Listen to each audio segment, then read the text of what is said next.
joka tässä tulee numerolla 2, koki viime vuonna täällä Pohjola-rallissa hiuksen hienon tappion Mika Arpiaiselle ja hävisi samalla A-ryhmän Suomen mestaruuden.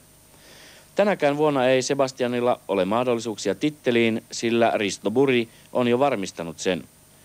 Numerolla 5, tässä kovaa liikkuva Toni Palmqvist on B-ryhmän vakavin hopeatilan tavoittelija. Mestaruus on jo mennyt Timo Heinoselle.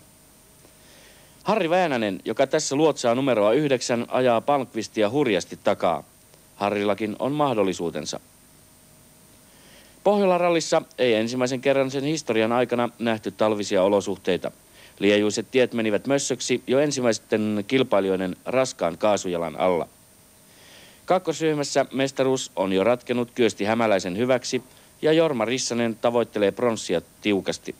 Omat mahdollisuutensa on tässä kurvaavalla Harri Rämäselläkin.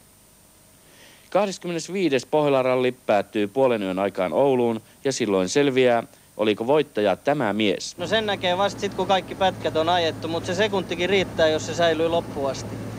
No millainen tämä niin sanottu talviralli tähän saakka on ollut?